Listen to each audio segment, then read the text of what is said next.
नमस्कार दोस्तों, पीसीएस पाठशाला में आप सभी का स्वागत है। यूपीपीएससी आरओ समीक्षाधिकारी सहायक समीक्षाधिकारी की टेस्ट सीरीज चल रही है जनरल स्टडी की और फर्स्ट पेपर की।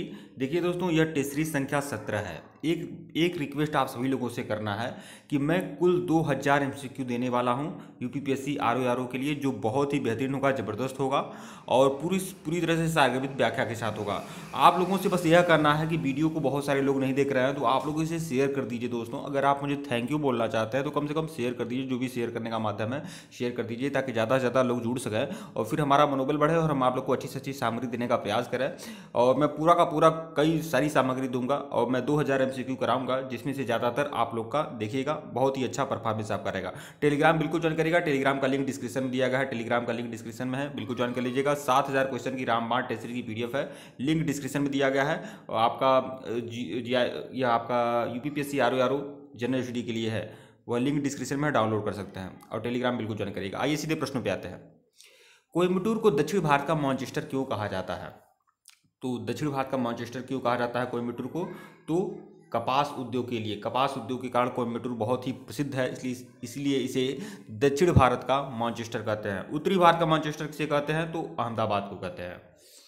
प्रश्न 27 देखिएगा, संविधान सभा द्वारा भारतीय संविधान को कब पारित किया गया था? कब पारित किया गया था संविधान सभा द्वारा? तो यह आपका 26 नवंबर 1949 को पारित किया गया था। विकल्प बी जो है आपका सही है।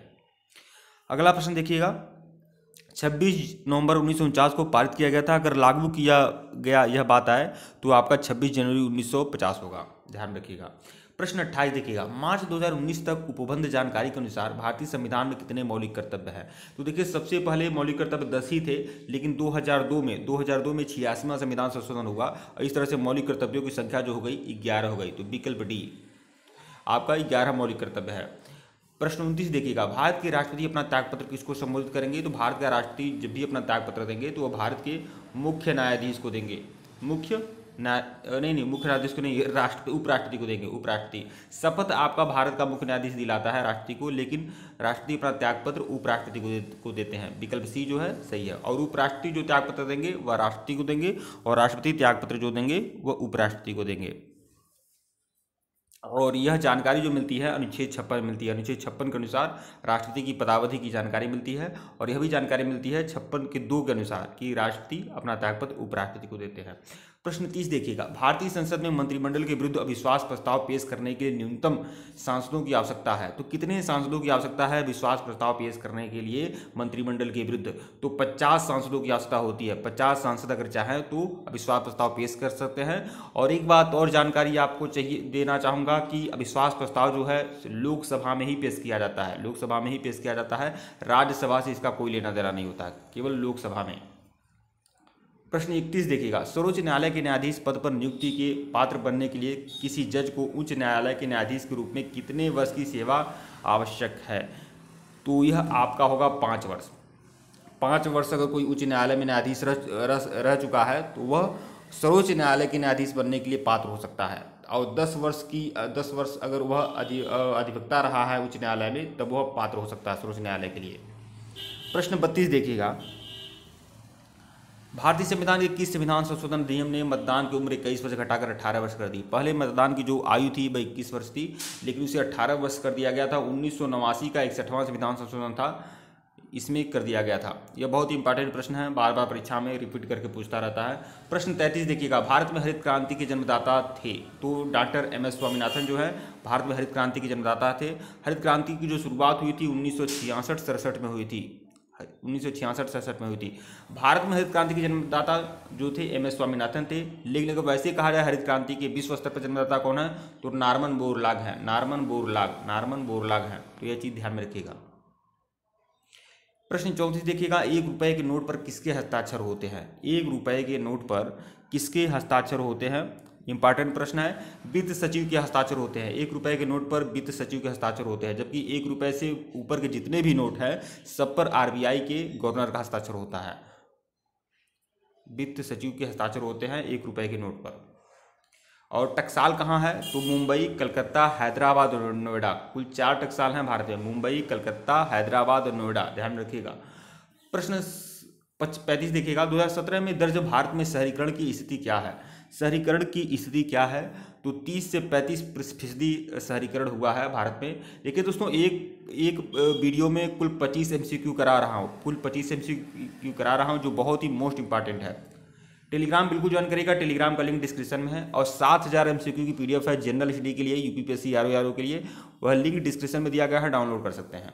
प्रश्न 36 देखिएगा, अंतर्राष्ट्रीय परमाणु ऊर्जा एजेंसी का मुख्यालय है। अंतर्राष्ट्रीय परमाणु ऊर्जा एजेंसी का मुख्यालय जो है वह वियना में है। तो देखिए वियना में है अंतर्राष्ट्रीय परमाणु ऊर्जा एजेंसी का मुख्यालय। इसकी जो स्थापना हुई थी 1957 में हुई थी। 1957 में अंतर्राष्ट्रीय परमाणु ऊर्जा एजेंसी की स्थापना हुई थी 1957 में। इसका जो मुख्यालय है वियना में है। अर्जेंटीना के एक हैं राफेल ग्रासी, यही आपके प्रमुख हैं। अंतर्राष्ट्रीय परमाणु ऊर्जा एजेंसी के प्रमुख कौन है? राफेल ग्रासी, जो अर्जेंटीना के हैं। तो यह भी चीज़ ध्यान में रखिएगा आप लोग। प्रश्न 37 देखिएगा, पृथ्वी की पपड़ी का प्रमुख अंश मुख्य रूप से गठित होता है। पृथ्वी की पपड़ी का जो ऊपरी अंश होता है किससे गठित होता है? तो सिलिकॉन और एल्युमिनियम से। सिलिकॉन और एल्युमिनियम से गठित होता है ऊपरी। इसका एक सूत्र भी है सियाल सीमा नीफे, मतलब सिलिकॉन पहली जो होगी ऊपर पट्टी होगी उस पर सिलिकॉन एल्युमिनियम होगा, उसके नीचे की जो होगी उस पर सिलिकॉन और मैग्नीशियम होगा, और सबसे नीचे जो होगी उसमें निकिल और फेरस होगा। यह जो सियाल सीमा नीफे यह जो सिद्धांत दिए थे, इनका नाम था स्वेस्ट नाम के वैज्ञानिक थे, उन्होंने यह सिद्धांत दिया था। तो ध्यान रखिएगा आप लोग। प्रश्न 38 देखिएगा, किसी क्षेत्र की औसत जलवायु को मापने के लिए निम्न में से किसका योगदान नहीं होता है? औसत जलवायु अगर किसी क्षेत्र की नापी जाती है तो किसका योगदान नहीं होता है? तो वर्षा का योगदान होता है, वायु की गति का भी योगदान होता है, आर्द्रता का भी योगदान होता है। इन तीनों के सहारे जलवायु को मापा जा सकता है, लेकिन वृक्षों की संख्या के आधार पर जलवायु का मापन नहीं होता है। प्रश्न 39 देखिएगा, इराविकुलम राष्ट्रीय उद्यान किस राज्य में स्थित है? तो केरल में है। केरल में है इराविकुलम राष्ट्रीय उद्यान जो है केरल में है। केरल राज्य के इडुक्की जिले में पश्चिमी घाट पर स्थित है इराविकुलम राष्ट्रीय उद्यान। तो बहुत ही मोस्ट इंपॉर्टेंट प्रश्न है, ध्यान रखिएगा। प्रश्न 40 देखिएगा, कृषि क्षेत्र में उत्पन्न होने वाले मीथेन गैस के अतिरिक्त एक प्रमुख ग्रीन हाउस गैस कौन सा है? तो देखिए कृषि क्षेत्र में मतलब धान के खेत में, विशेषकर धान के खेत में दो गैस उत्पन्न होती है, एक मीथेन होती है और एक नाइट्रस ऑक्साइड होती है। मीथेन धान के गैस खेत में ज़्यादा उत्पन्न होता है, निकलता है। उसके बाद नाइट्रस ऑक्साइड भी होता है। तो मीथेन और नाइट्रस ऑक्साइड ध्यान में रखिएगा, मोस्ट इंपॉर्टेंट प्रश्न है। यह दो ग्रीन हाउस गैस है जो धान के खेत से उत्पन्न होता है। प्रश्न 41 देखिएगा, निम्नलिखित में से कौन सी अदिश राशि है? अदिश राशि कौन है? तो देखिए सदिश राशि कौन है?